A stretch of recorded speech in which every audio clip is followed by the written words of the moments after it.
एक मेरी बात सुनना आप, इससे आपको एक अच्छी, इससे बढ़िया जवाब मेरे पास कोई नहीं है किसी भी सवाल का। एक चोर रास्ते में रुकने वाले लोगों से मदद मांगने के बहाने से चोरी करता था और रात में कोई एक सज्जन घोड़े से निकल रहा था तो उस चोर ने लंगड़ेपन का नाटक किया, रोको भाई रोको रोको। तो घोड़े वाला रुका तो उसने कहा क्या बात है बाबूजी, आप बीमार लग रहे हैं, आइए मैं आपको अपने घोड़े पर बिठा लेता हूँ। उसने बहुत सावधानी से, लंगड़ा था ना वो, उसको घोड़े पे बिठाया, बोले मैं पैदल चलूंगा। दयावान आदमी था, आप लंगड़े हैं, आप अपंग हैं, मैं आपको ऊपर बिठाता हूँ, मैं घोड़ा लेकर चलूंगा। कितनी दूर जाना है? बोले बाबूजी 2 किलोमीटर छोड़ दो। ऐसा कह करके बैठ गया और घोड़े का मालिक था, घोड़ा चलाने लगा। अब जैसे घोड़े के वो चलाने के लिए उसने उसकी लगाम पकड़ी, अचानक से लंगड़ा दोनों पैर ऐसे ठीक करके बैठ गया उस पर, टिकड़िक टिकड़िक टिकड़िक टिकड़िक भाग गया घोड़ा लेकर के। ठीक हो गया एकदम से, क्योंकि लंगड़ा वो था ही नहीं, वो तो चोर था। जो मालिक था ना उसने कहा ए भैया रुक रुक रुक रुक, खूब दौड़ा और घोड़े को आखिर पकड़ लिया। उसका ही घोड़ा था, उसने कुछ उसकी निशानी थी, उसने जोर से सीटी बजाई ना, इशारा किया तो घोड़ा रुक गया। वो जानता था अपने मालिक को। इधर से उसने सीटी बजाई, बोले ऐसे, और वो जैसे ही सीटी बजाई तो घोड़ा रुक गया। अभी कितना उसको ऐसे ऐसे करे, वो भागे ना, पकड़ा गया। ए रुक, तो इसने कहा साहब देखो मारना मत, चोर हूँ, गलती हो गई, अब नहीं करूँगा। उसने कहा नहीं, घोड़ा तो तू ले जा, पर मेरे लिए एक काम कर देना केवल। बोले क्या? जो तूने मेरे साथ किया है वो किसी और के साथ मत करना, क्योंकि इसके बाद अगर कोई सच में लंगड़ा होगा तब भी उसकी मदद करने के लिए कोई रुकेगा। तेरी वजह से सब कलंकित हो जाएंगे, सबको एक जैसा समझा जाएगा। इसलिए ये अपराध, समझ गए आप, कि तू तो लंगड़ा नहीं था, मैंने तुझ पर दया कर दी। एक बात सुना, कल वापस इसी रास्ते से निकलूंगा, अगर कोई सच में लंगड़ा मिल जाएगा तो क्या मैं रुकूंगा? नहीं रुकूंगा। क्यों? क्योंकि मुझे पता चलेगा कि ये भी चोर है, सब चोर हैं, यही लगेगा ना। तो इसलिए तू घोड़ा तो ले जा, लेकिन आज के बाद ये मत करना। क्यों? क्योंकि तेरी वजह से कोई गरीब मारा जाएगा। इससे बढ़िया कहने के लिए कुछ नहीं है मेरे पास। इसलिए सबके कर्म अपने अपने अलग हैं। 100 बातों की एक बात सुनिए, इंसान जब गलत काम करता है आगे देखता है, पीछे देखता है। चौकन्ना रहता है ना, कहीं से कोई सामान उठाना है तो कैसे उठाता है? सोच लो, घड़ी है, अच्छी लगी, यहाँ से उठानी है, कैसे? एकदम उठाएगा? नहीं, देखेगा, किधर किधर देखेगा, आगे पीछे दाएं बाएं। पर वो एक गलती कर जाता है, क्या? सब तरफ देखता है, कोई नहीं है, लेकिन ऊपर देखना भूल जाता है। बिना प्रमाण के नहीं बोल रही हूं मैं ये बात। श्रीमद् भगवत गीता महाराज जी 2 अध्याय 47वां श्लोक, कर्मण्ये, कर्मयोग, कर्मयोग, कर्मयोग सु कौशल।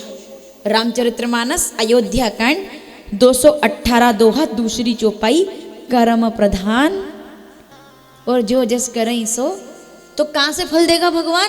ना दाएं से ना बाएं से, इधर उधर तो कोई नहीं देख रहा, लेकिन वो जो सीसीटीवी है, इस गलत फहमी में ना रहे कि कोई नहीं देख रहा। अभी कैलाश मठ में आप घूमोगे, सब हमको दिखता है, क्योंकि कैमरा है, सब हमको दिखता है कौन क्या कर रहा है ना?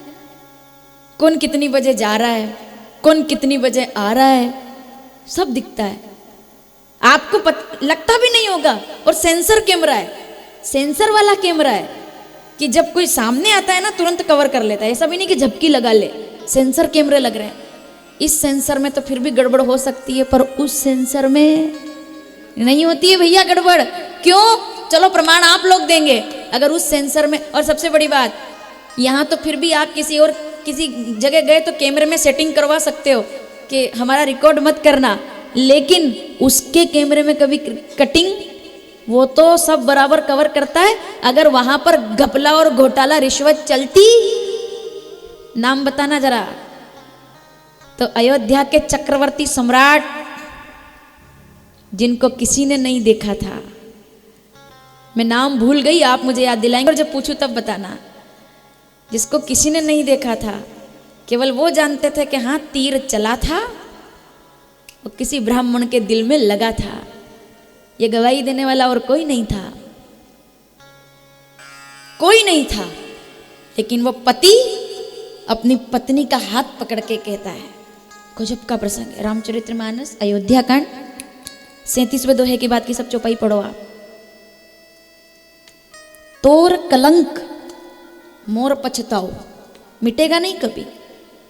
किसकी बात कर रही हूं सुनना। हाथ पकड़ा कौशल्या का। कौशल्या, राम गया, हाँ स्वामी आपने रघुकुल रीति, राम गए, जाना ही था। क्यों? क्योंकि कर्म का फल तो सबको। कौशल्या, मुझे मेरा कर्म याद आ गया। आहा दशरथ, मुझे अब इस हंसते खेलते परिवार में आग क्यों लग गई जानती हो? सब अच्छा था तो अचानक से क्या बदल गया जानती हो? बोले नहीं, 2 अंधे बूढ़े माँ बाप कह करके गए थे। मैंने उनसे कहा था, मेरे बाण पर लगा हुआ था ब्राह्मण का रक्त, और नदी में बहते हुए उस बच्चे के रक्त ने गंगा को पवित्र कर दिया था।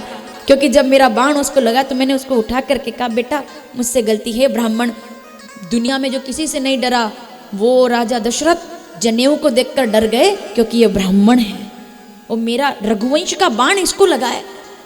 पैर कांप गए उनके। उनने कहा, मैं कैसे भी तुमको जिंदा रखना चाहता हूँ, मुझ पर कलंक लग जाएगा, बताओ तुम्हारे लिए क्या करूं। उस बच्चे ने कहा, ये मेरी आखिरी इच्छा है, मुझे इलाज ना कराओ, मेरे माँ बाप को पानी पिलाओ, वहां जाओ, वहां जाकर पानी पिलाओ। क्या बात है। और वो कहकर के आंख बंद कर लेता है, बोले मैं तो मर रहा हूं। और आंखों में आंसू आ गए 16 साल के बच्चे के। 16 साल के उस लड़के की आंखों में आंसू आए तो दशरथ जी ने कहा, मैं जान समझ सकता हूं तुम मरने से डर रहे होंगे। बोले राजा, परशुराम के वंशज हैं हम मरने से डरेंगे? मरने से नहीं डर रहा, फिर मैं तो ये सोच के डर रहा हूं कि अब मेरे माँ बाप का क्या होगा। वो अंधे हैं, उनका कोई नहीं है, मैं मर जाऊंगा, उनको कोई पानी नहीं पिलाने वाला है, तो आप मेरे लिए इतना करें, उनको पानी पिला दे और जो भी हो सकता है। तो राजा दशरथ उनको पानी पिलाने गए। पानी पिलाने गए तो वो रोक दिया अंधी माता ने। बोले इधर मत आइए राजा, वहीं रुक जाइए। बोले आपको तो दिखाई नहीं देता था, फिर आपको कैसे पता कि मैं राजा हूँ? तो वो अंधी माता उस बेटे की कहती है कि दिखाई नहीं देता, सुनाई सब देता है, समझ सब आता है। तुम्हारे महंगे जूते, इनकी आवाज़ मुझे सुनाई दे रही है। तुम्हारे वक्षस्थल पर मोती टकरा रहे हैं, लग रहा है कि तुम कोई राजा हो। अंधे देख नहीं सकते पर बहुत तेज सुनते हैं। ये मोती टकरा रहे हैं, ये आवाज़, और तुम्हारे सिर पर जो मुकुट लगा है उसकी झलकन छू रही है मुकुट को, सोने की टंकार सुनाई दे रही है। और सबसे बड़ी बात, तुम्हारे हाथ में जल का पात्र है, तुम पानी लाए हो ना? और अगर जल लाए हो तो जरूरत नहीं, क्योंकि तुम जल लाए हो इसका मतलब ये है कि हमारा बेटा अब दुनिया में नहीं है, वरना किसी और को हमें पानी पिलाने की जरूरत। बेटे के होते हुए माँ बाप को अगर कोई और पानी पिलाए, ये बेटे के लिए डूब मरने वाली बात है।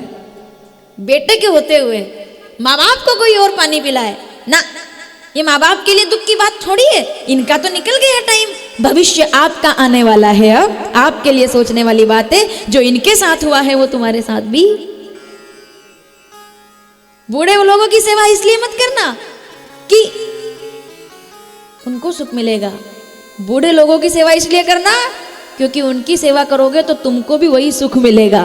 तुम्हारे भी बच्चे बड़े हो रहे हैं, तुम्हारे भी वही दिन, अरे सदा के लिए एक जैसा कुछ भी नहीं रहता। उन्होंने कहा हमें आप पानी पिलाएंगे? नहीं, हम तो जा रहे हैं। तो राजा दशरथ ने देखा मर रहे हैं वो दोनों, तो मरने वाले। अब देखिए आप, श्राप नहीं दिया साहब, श्राप यहाँ पर श्राप की बात ऐसा नहीं है कि श्राप, ब्राह्मण दयालु होता है, ब्राह्मण श्राप नहीं दिया। उन्होंने कहा राजा दशरथ ने, राजा दशरथ कहते हैं कि मैं आपका दर्द समझ सकता हूं। क्या बोले? मैं आपका दर्द समझ सकता हूं। तो जाते जाते उन्होंने केवल ना श्राप नहीं दिया, भविष्यवाणी की है कि नहीं राजा, तुम गलत बोल रहे हो, तुम मेरा दर्द नहीं समझ सकते। बोले नहीं नहीं मैं आपका दर्द समझ सकता। बोले आज समझोगे पर आज नहीं समझोगे। बोले फिर कब? जब तुम्हारे साथ होगा। आज हम जैसे, अब इसको श्राप ना समझे आप, भविष्यवाणी है। जैसे आज हम जा रहे हैं बिना बच्चों के, तुम भी हमारा दर्द उस दिन समझोगे जिस दिन तुम्हारे पास 4 में से एक भी बेटा। जब तो राजा दशरथ की शादी भी नहीं हुई थी तब की बात है, तब जाकर बता दिया 4 बेटे होंगे। ब्राह्मण है वो। शिखा जिसकी धरोहर है, तिलक से जो अलंकृत है, चमकता भाल दिनकर सा, जो सब अपराधों से वंचित है, जो शंभु सा विनाशी है, जो विष्णु सा हृदय कोमल है, जिसमें सार ब्रह्मा का वो ब्राह्मण सर्व वंदित है। वो भविष्यवाणी करता है, श्राप नहीं देता।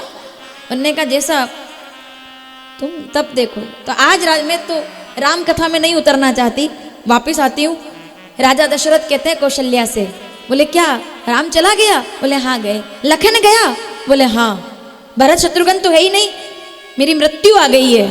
क्यों? क्योंकि गंगा के किनारे पर बैठे हुए उस बच्चे को देखकर मैंने सोच लिया था कि मेरे घर बेटा कोई भी आए, लेकिन जब भी आए तो कैसा आना चाहिए? मैं नाम भूल गई, आप मुझे याद दिला दीजिए कि घर घर में बेटा हो तो श्रवण कुमार जैसा होना चाहिए। श्रवण कुमार याद आ गया, कर्म याद आ गए, क्योंकि ऊपर वाला। तो जब ऊपर वाले के यहाँ दशरथ जी की रिश्वत नहीं चली तो अपना तो वो ज्यादा तो रिश्वत देकर कर लेते सेटल, कि चलो देख लो थोड़ा इधर उधर करके कर लेते हैं थोड़ा। आजकल तो हो जाता है काम, कोई बड़ी बात थोड़ी है कि इधर टेबल के नीचे से थोड़ा सा किया और हो गया। बोले इधर साइन नहीं हो सकते, अरे थोड़ा देखो, अरे थोड़ा समझो, ऐसे करके साइन कंप्लीट। तो वो चाहते तो क्या भगवान के पिताजी होकर के सेटलमेंट नहीं होता? सबसे सेटलमेंट हो सकता है, कर्मों से कभी सेटलमेंट नहीं हो सकता है। कर्म तो घूमकर